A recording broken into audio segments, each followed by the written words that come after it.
Okay, please be seated. MC.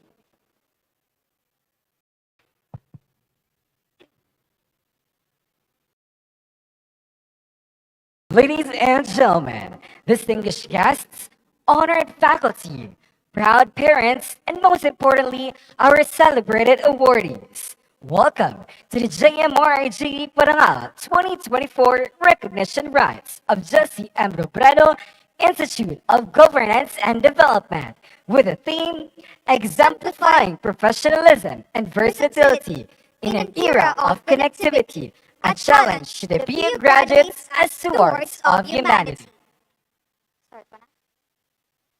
Today, we gather to honor and celebrate the remarkable achievements, unwavering dedication, and indomitable spirit of our students. This ceremony is more than just a recognition of grades or accolades. It is a celebration of the journey we have undertaken, the late nights of study, the moments of doubt turned into triumphs, and the unwavering support from family and friends. In a world that constantly challenges us, today stands as a testament to the power of perseverance, hard work, and resilience. Each one of us has demonstrated not only academic excellence, but also the strength to overcome obstacles, the courage to pursue our dreams and passions, and the commitment to make a difference. I am Mr. Joshua T. Loria, BPA 3 student, and I am with Miss Marian Germain Maybe Herolao, BPA 3 student. We are honored to be your host in a significant occasion. now to give us her welcoming remarks. May I call on our ever-dynamic director of Jesse M. Robredo Institute of Governance and Development, Dr. Noemi L. Ibo. A round of applause, please.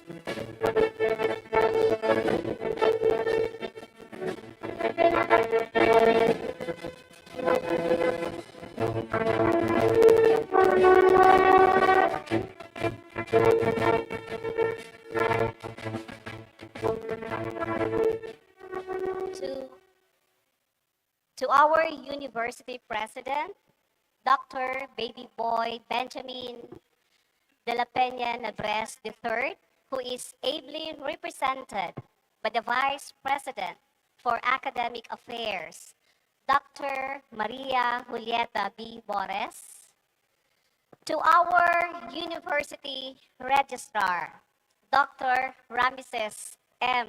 Lorino, and to our esteemed guest speaker, Dr. Rexy Cordial Alvarez, who will be introduced in a while, sir. To to our JMRIGD registrar, and at the same time, the chair of the academic awards and member of the University Evaluation Committee, Ms. Judy Ann Nacor. To the coordinator for student activities and services, who at the same time is the chair for the non-academic awards, Assistant Professor K. Geriba Losabia. To the Bachelor of Public Administration Department Chair, Assistant Professor Eda Salvacion Paje Adornado.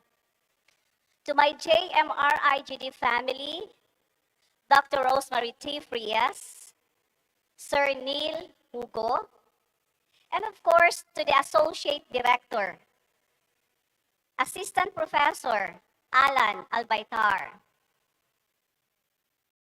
Other guests, to our student awardees, their parents, guardians, benefactors. Other guests, ladies, gentlemen, and everyone in between. Good morning. Gandang umaga po sa inyong lahat. Welcome to the Jesse M. Robredo Institute of Governance and Development, Parangal 2024. Thank you.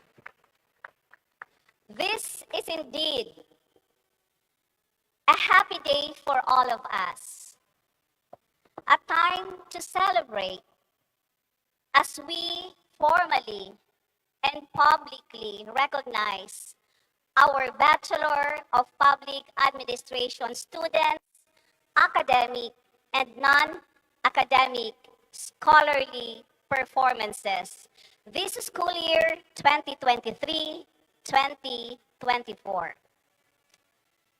Our student awardees, you are the very reason why we are here.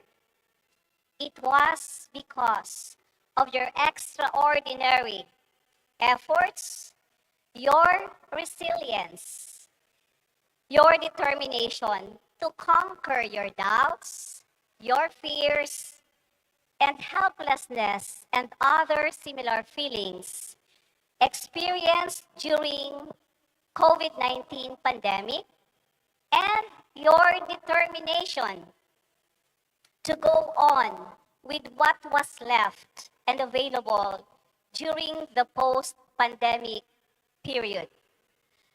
That gave us the reason, the very noble reason why we converge today.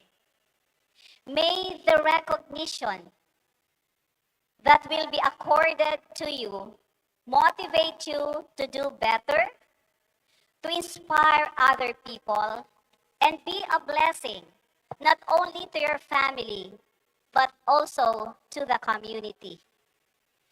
This is also the time to remember and acknowledge the selfless dedication, support, and love of your parents, your guardians, and benefactors who are always ready to help, to understand you in all circumstances. We too recognize this very moment, their sacrifices and their efforts. So, masigabong palakpakan po sa ating mga magulang. Thank you very much, our dear parents. Today's harvest of the JMRIGD is heartwarming because we have, for the record, 90 cum laude, 62 Dean's Listers,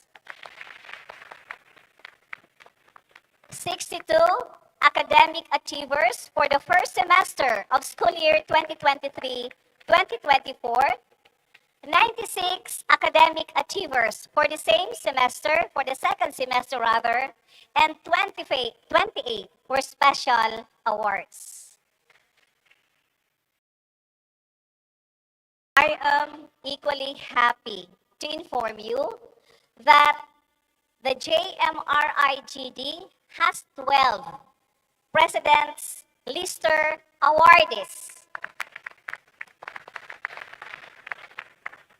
However, my dear students, per office memorandum of the OSAS, or the guidelines coming from the OSAS, they shall be given the formal recognition during the university recognition program.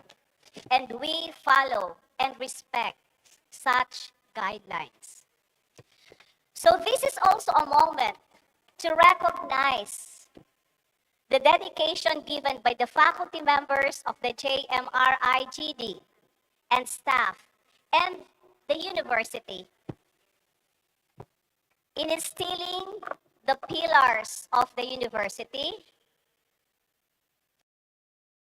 productive scholarship, ano pa yun? Transformative leadership, collaborative service, and distinctive character for sustainable societies. As we, your JMRIGD family, join forces as we dedicate to produce new breed of administrador ng bayan who are magaling, matapat, tino, at may puso. And so, my warmest congratulations to our student awardees, the parents, guardians. Once again, welcome to the JMRIGD Parangal 2024. Thank you, and God bless us all.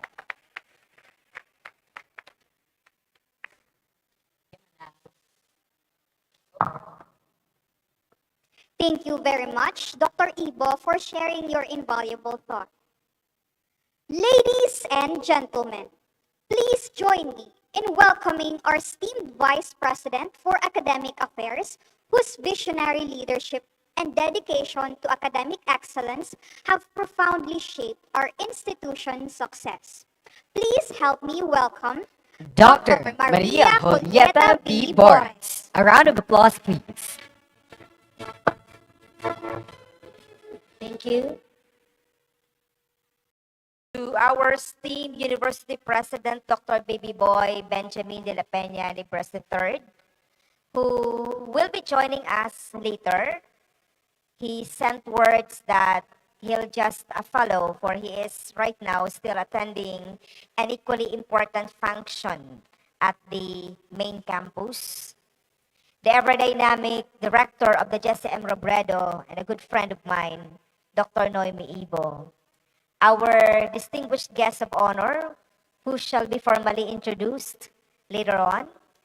Our university registrar, who is the man of the hour during this academic months, always busy. Also a good friend of mine, Dr. Ram Lorino. The associate dean, Professor Alan Albaitar. The program chairs, Madam Ida. I could also see Dr. Soilo, Dr. Rose, the college registrar. I always give acknowledgement to the college registrar for without the effort of the college registrar, this kind of occasion would not be a reality. To the CSC officers and the rest of the members of the committees that attended to the preparation of this beautiful occasion, the very supportive non-teaching personnel, strong force of the faculty members of the Jesse M. Robredo, my dear awardees, parents, guardians, guests, ladies and gents, and everyone in between, Diyos maray na aldaw po sa Indugabos. First and foremost, I'd like to say thank you to Jesse M. Robredo for inviting me to be with you in this very special occasion to extend my congratulatory message to everyone. The theme this year, exemplifying professionalism and versatility in an era of connectivity, a challenge to BU scholars as stewards of humanity.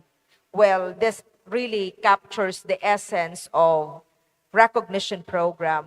This is very timely and relevant.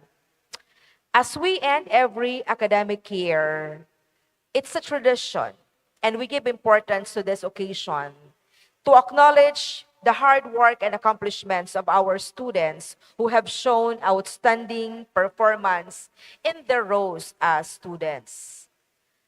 Ang aking minamahal na mga scholars ng bayan, your college recognition is a testament to your journey characterized by perseverance, devotion, and steadfast dedication to your personal growth.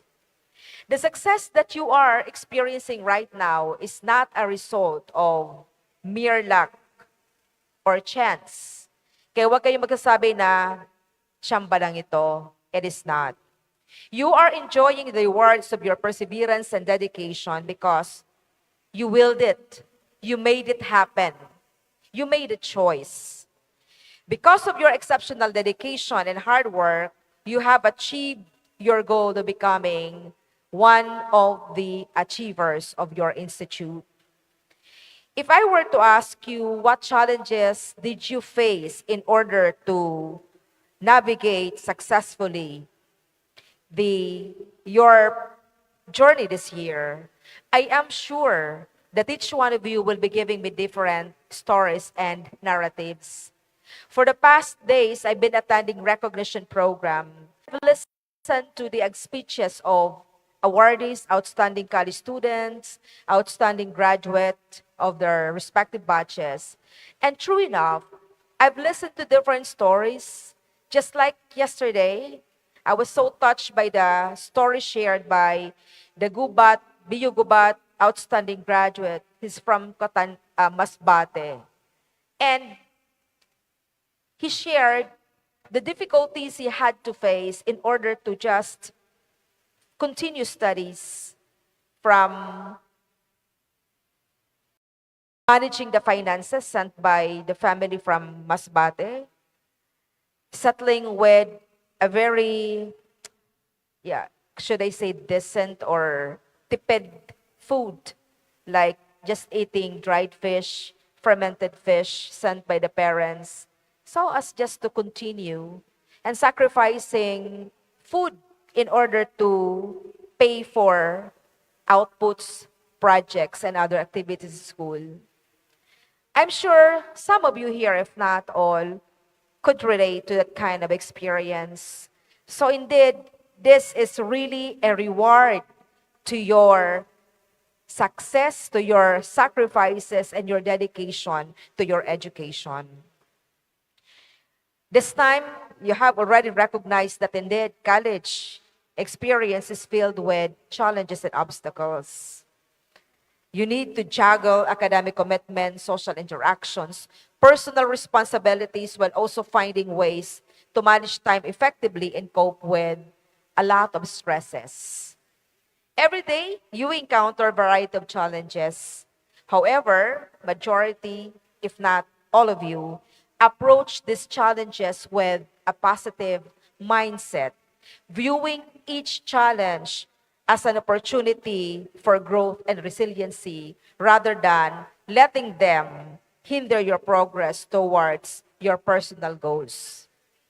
And now, as you commemorate this moment, let me impart some valuable insights about achieving success. Achieving success has always been a challenging endeavor. There are ups and downs. But with dedication to your objective, you can always overcome obstacles. It is very important to remember that achieving your dreams often requires hard work and perseverance, as there are seldom any shortcuts or easy paths to success.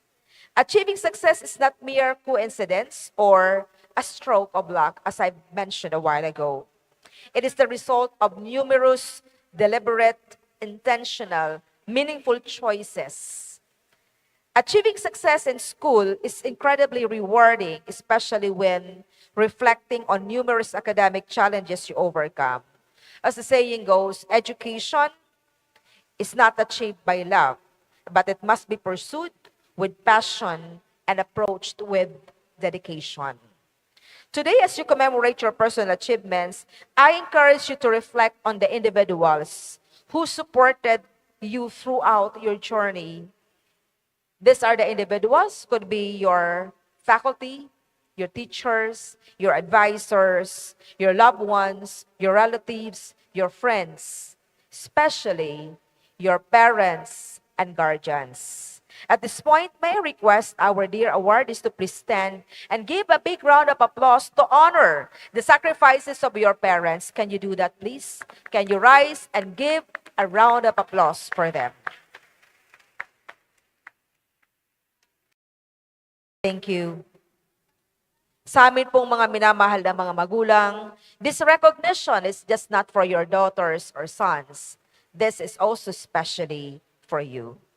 At this point, I would like to extend congratulations to all the faculty members and also the non-teaching personnel of the Jesse M. Robredo Institute under the dynamic leadership of Director Dr. Noemi Ibo and assistance of our Associate Director. They have provided continuous guidance and encouragements to you, my dear students. As educators, we are constantly challenged to adapt to the evolving learning landscape and strategically future-proof our university's education framework. And this requires unwavering commitment, dedication, and patience.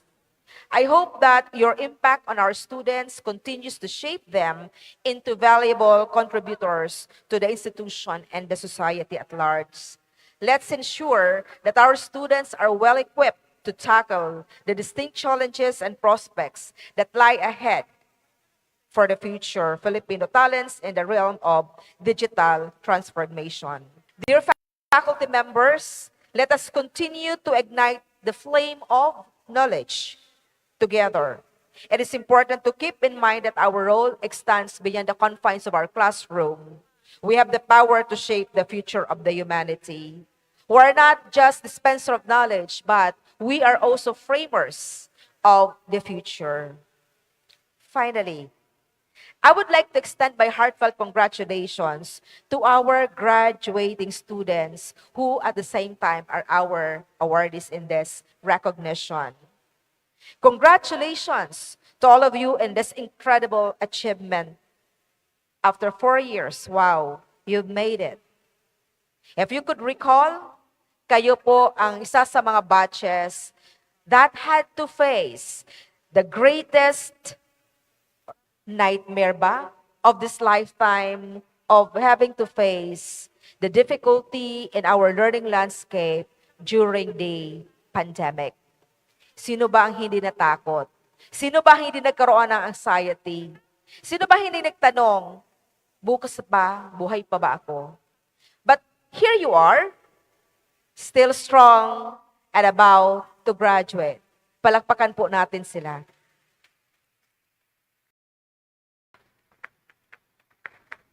My dear graduates, as you continue your journey, I encourage you to continuously uphold the core values of Bicol University that have led you to your success today. Productive scholarship, transformative leadership, distinctive character, and collaborative service. Let us always strive to be motivated and inspired to serve our beloved university by giving our utmost and never settling for anything less. As would-be graduates of the Jesse M. Robredo Institute, continue to carry and demonstrate and embrace the core values of integrity, honesty, and compassion. Matino, matapat, at may puso. Some people say these are the attributes of Filipino that are rare commodities. It should not be. These traits are expected to be displayed, demonstrated, and embraced by each one of us bilang mga scholar ng bayan, bilang mga estudyante ng Bicol University. My dear graduates, from July 12 to July 19, we will be ushering you out of the portals of Bicol University. Today, we celebrate your achievements. Tomorrow, we shall stand proud as witness of your individual contributions and impacts to the society. Make us proud and continue to show the world ang tunay na tatak ng biyuwenyo, ang tibay ng biyuwenyo. My warmest congratulations to all of you and mabuhay po tayong lahat. Let's enjoy every second of the celebration.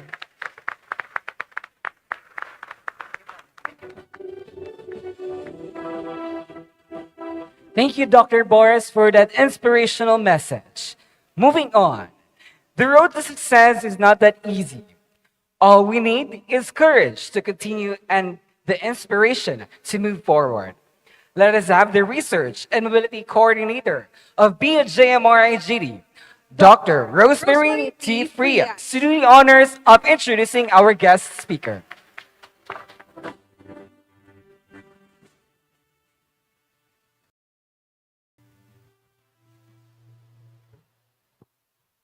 Good morning. I am humbled to be given the honor of introducing our guest of Honor for the 2024 JMRIGD Recognition Program. He is a medical technologist 4 of the Department of Pathology and Laboratories of Bicol Medical Center located in Naga City. Designated as the ISO Coordinator and Compliant Officer, and also the Assistant Chief Medical Technologist of the said institution.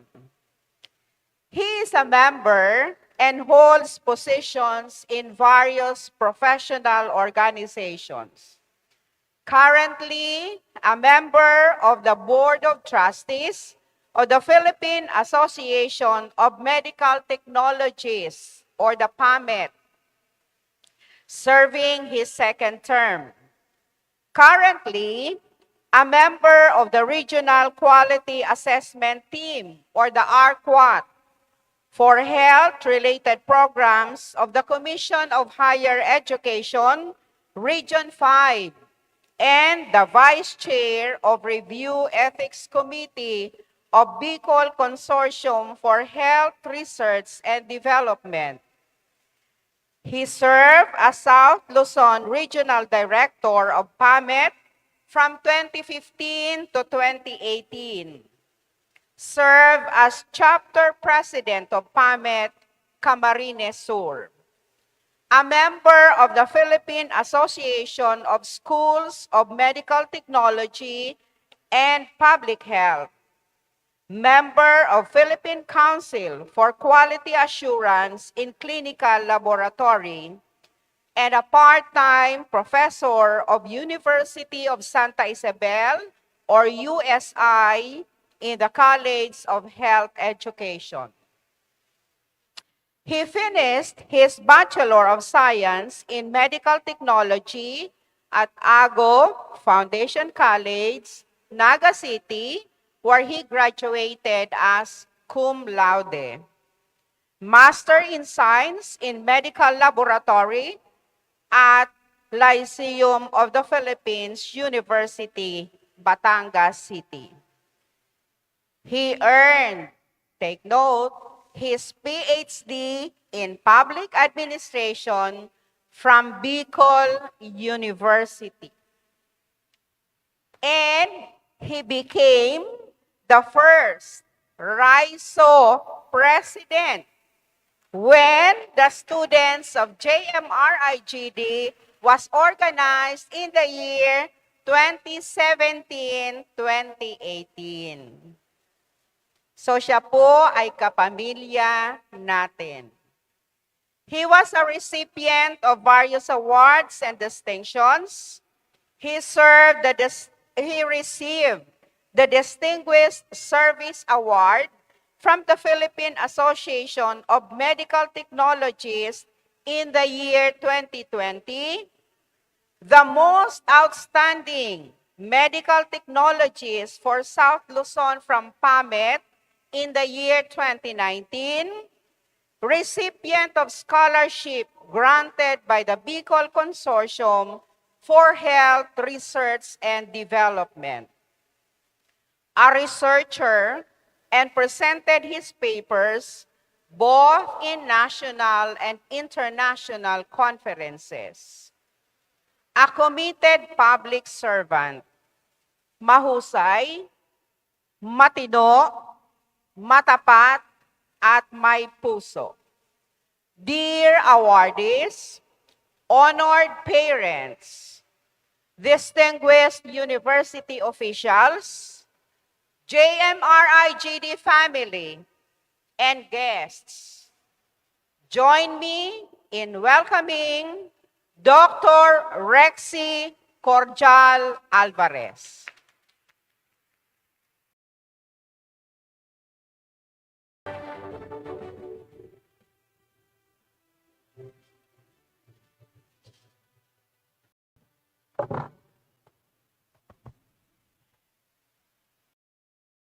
Thank you so much, Dr. Rose, for that very sincere and comprehensive introduction.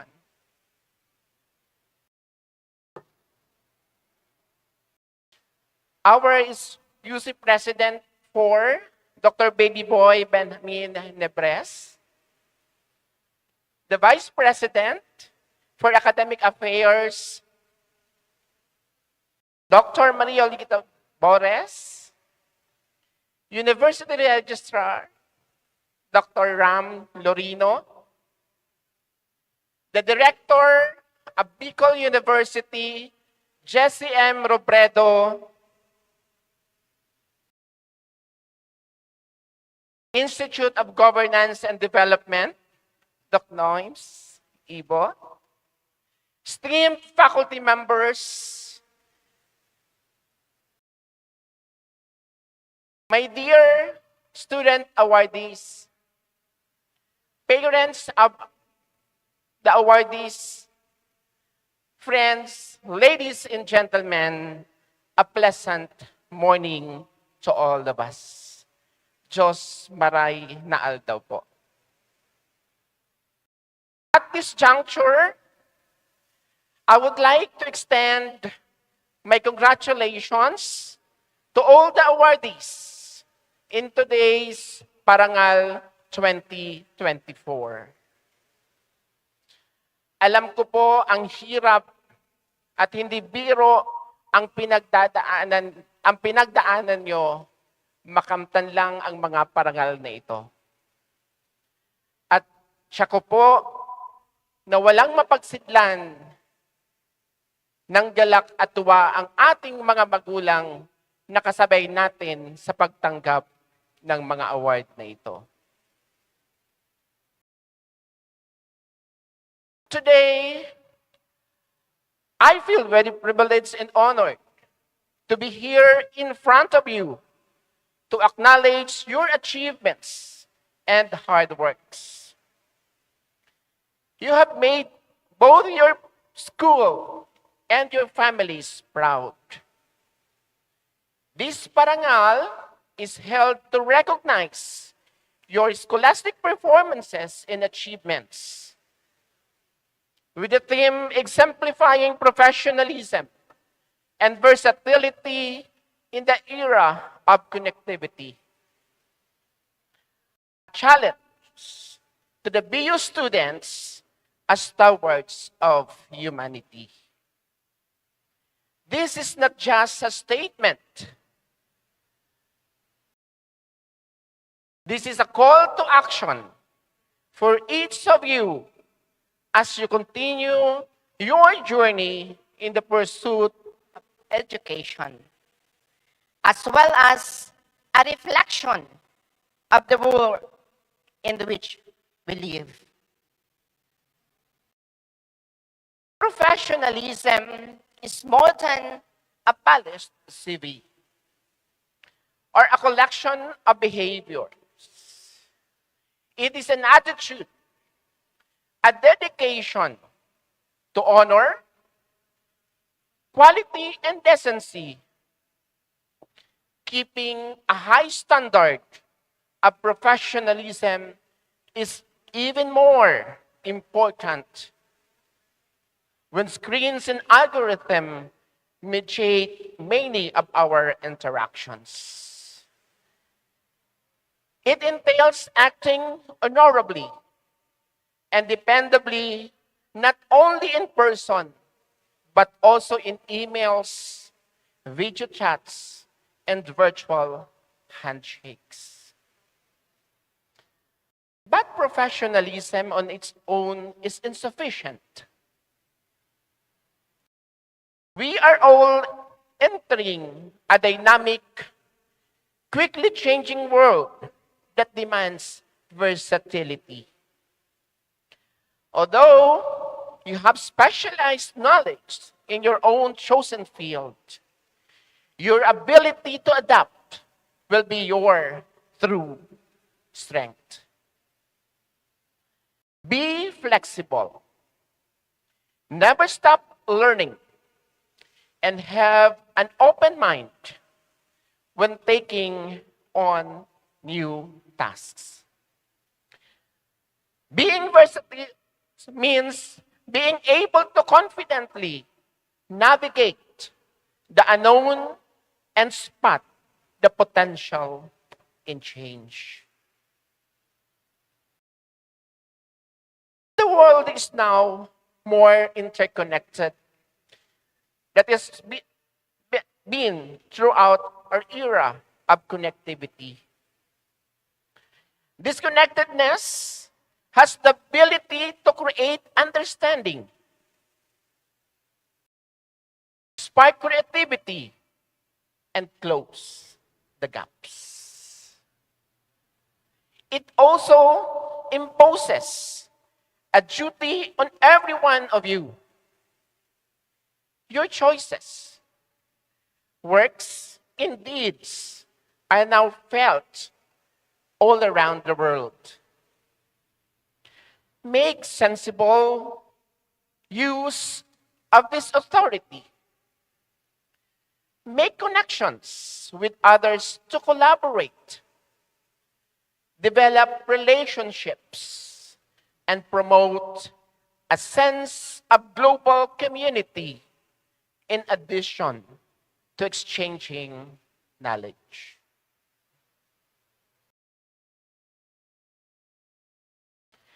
To be steward of humanity is to understand how your career affects other people's quality of life. Care and accountability are keys to stewardship. As you receive your respective awards, may you recognize the responsibility that it entails. As a future public administrator or government employee, and as many opportunities your degree has to offer, always keep in mind that success is not measured by your own accomplishment, but by the impact you have on the community you live in. Promote fairness, equal opportunities, support diversity, and be transparent in whatever you do.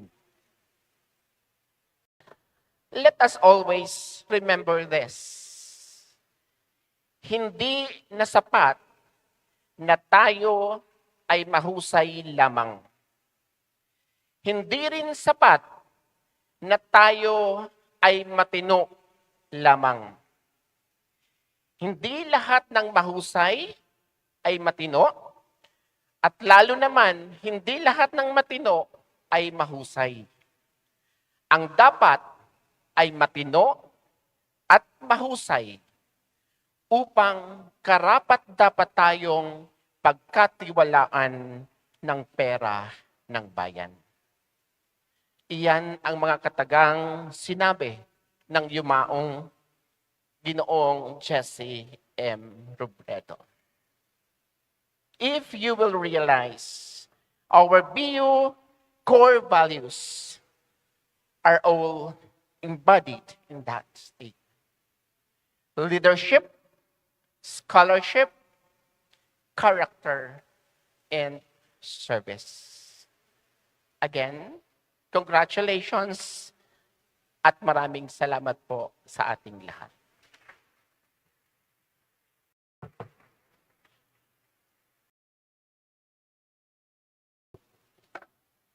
Thank you so much, Dr. Cordial, for that very inspiring message. Now, to award the Certificate of Appreciation, may I call on Dr. Noemi Ibo, the Director of BUJMRGB, Madam Judy Nacor, the College Registrar, our Vice President for Academic Affairs, Dr. Boris, and our University Registrar, Dr. Lorino. Let me read the citation. Republic of the Philippines, Bicol University, Jesse M. Robredo Institute of Governance and Development. This certificate of appreciation is hereby awarded to Dr. Rexy Cordial Alvarez, RMT, AMT, MS-MLS, Medical Technologies 4, Cluster Supervisor, and ISO Coordinator for his untiring support and unending inspiration as guest speaker during the BJMRGD Parangal 2024 with the theme Exemplifying Professionalism and Versatility in an Era of Connectivity, a Challenge to the BA graduates as stewards of humanity. Given its 28th day of June in the year of our Lord 2024 at the Bicol University College of Engineering Gymnasium, Bicol University East Campus, Legazpi City. Signed by Dr. Noemi Lubrigo, Ibo, Director BJMR RIGD, Dr. Maria Julieta B. Boris, Vice President for Academic Affairs, and Dr. Babyboy Benjamin D. Nebraska III, SUC President for.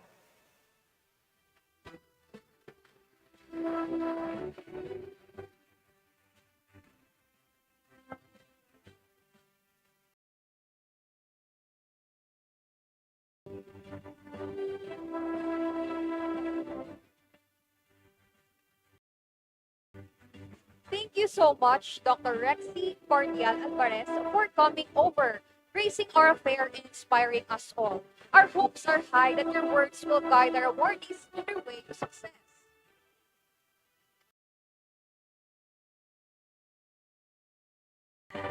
At this juncture, we shall award the certificate.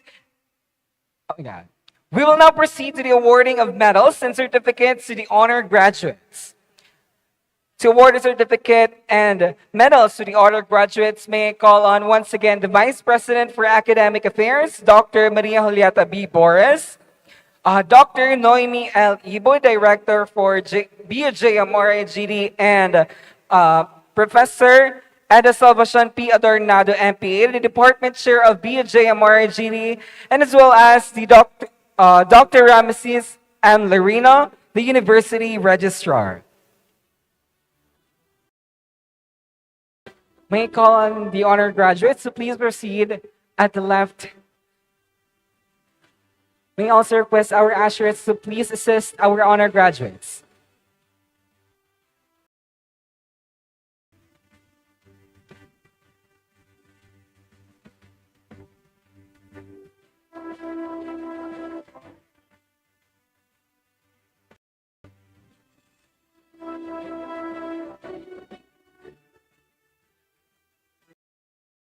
Honor graduates. First, Raymond V. Santander, cum laude.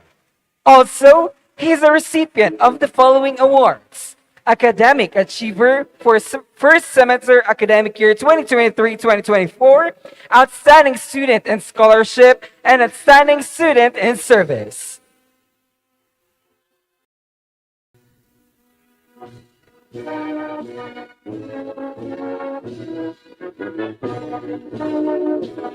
Second, Kimberly B. Lorette, cum laude, Academic Achiever, First Semester for Academic Year 2023 to 2024, and a Civil Service Passer.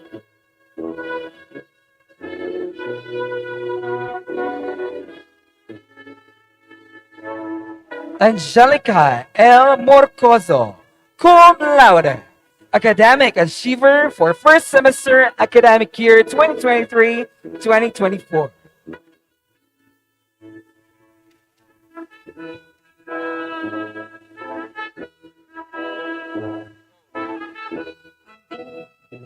Angelica Macy Clarito, cum laude, Academic Achiever, First Semester for Academic Year 2023 to 2024, Civil Service Passer. Nessa P. Busa, cum laude, Academic Achiever, First Semester Academic Year 2023-2024. She is also a Civil Service Passer. Gabrielle Ben G. Blansha, cum laude, Academic Achiever and a First Semester Academic Year 2023 and 2024.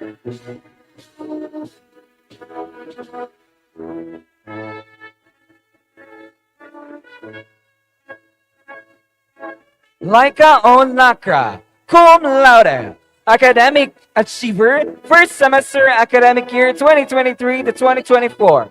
She is also a TESDA NC2 passer. Jeffy B. Banyares, cum laude, academic achiever for the first semester, academic year 2023 to 2024. Shaira Alessandra S. Serrano, cum laude, academic achiever for first semester, academic year 2023 to 2024.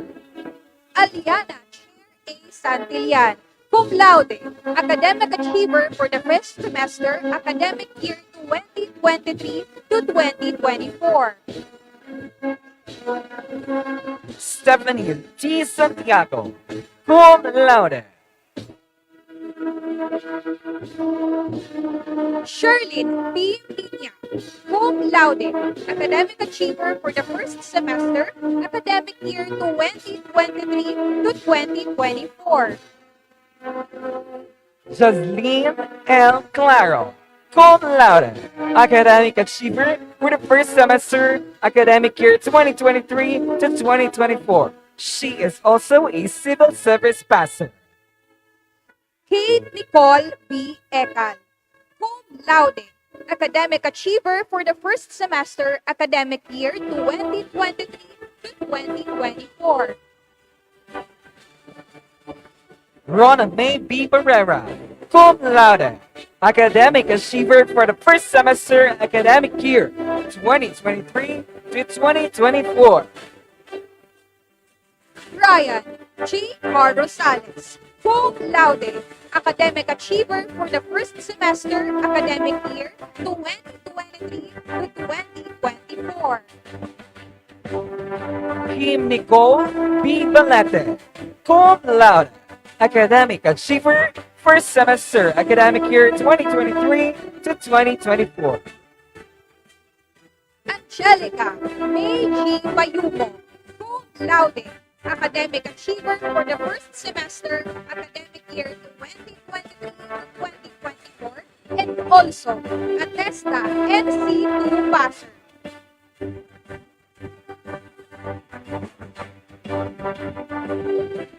Jessery M. May B. Papa, cum laude, academic achiever, first semester for the academic year 2023 to 2024.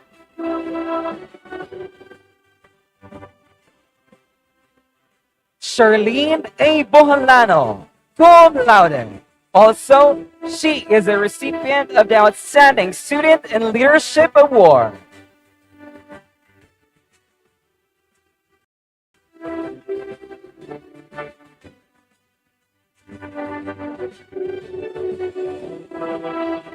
Angel Kate E. Pierre, cum laude.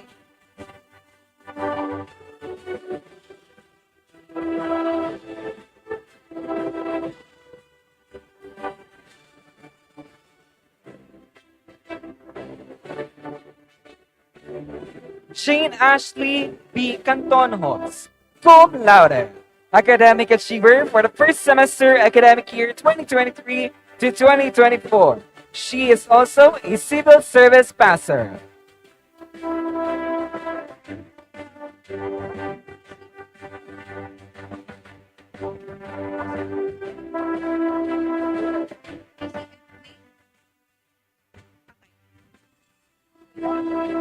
Luella B. De La Cruz, cum laude, academic achiever for the first semester, academic year 2023, and also a civil service passer. Johanna Denise Victoria G. Stokes, cum laude, academic achiever for the first semester, academic year 2023 to 2024.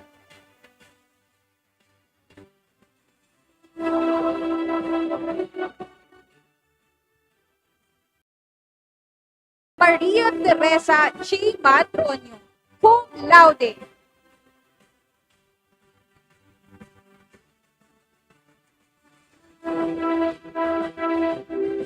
Josie T. Mirafuentes, cum laude, Academic Achiever, first semester, academic year 2023 to 2024.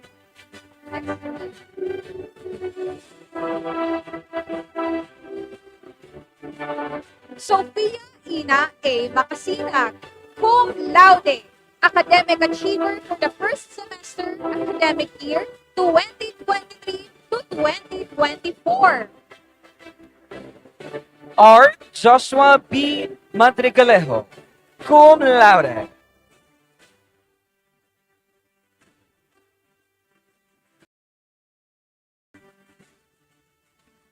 Jemeline S. Nolasco, cum laude.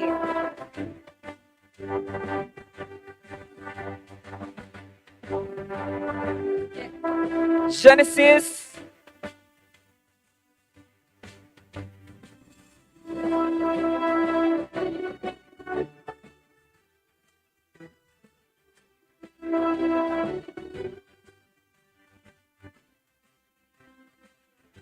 Jeneline S. Nolasco, cum laude.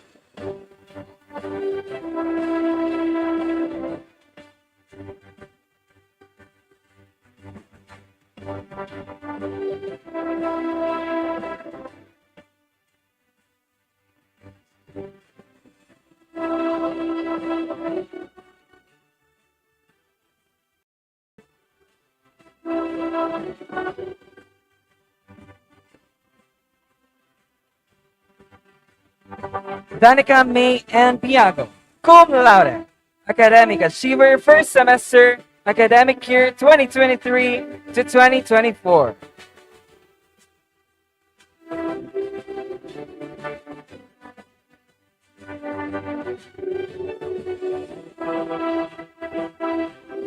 Jo-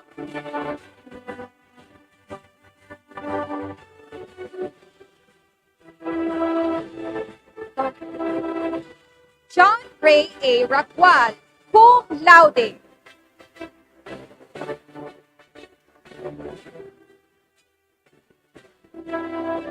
Honorio O. Pigtas Jr., cum laude.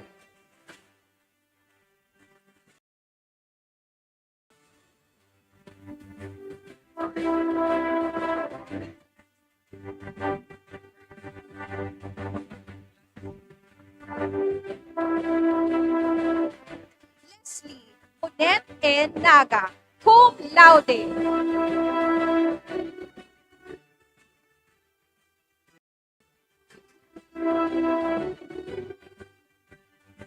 Vince Godwin B. Crisol, cum laude.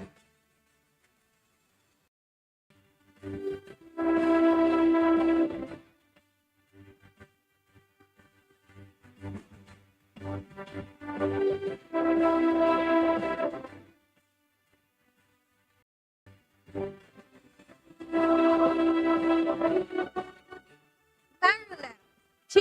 Vinyas, cum laude, academic achiever for the first semester, academic year 2023 to 2024.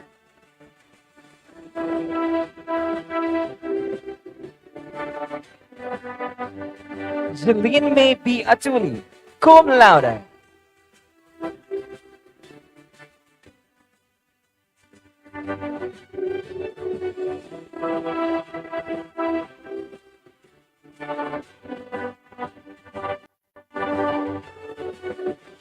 Mariel B. Migwa, cum laude.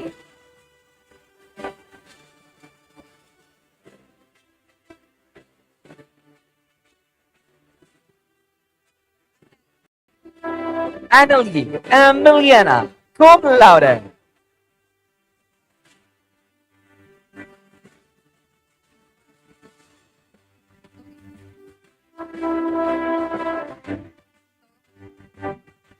Rizel B. Pahala, cum laude. Pahalia.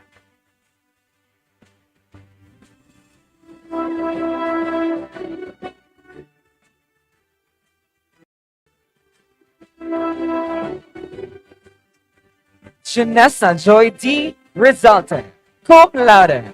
Academic Achiever for the first semester, academic year 2023 to 2024.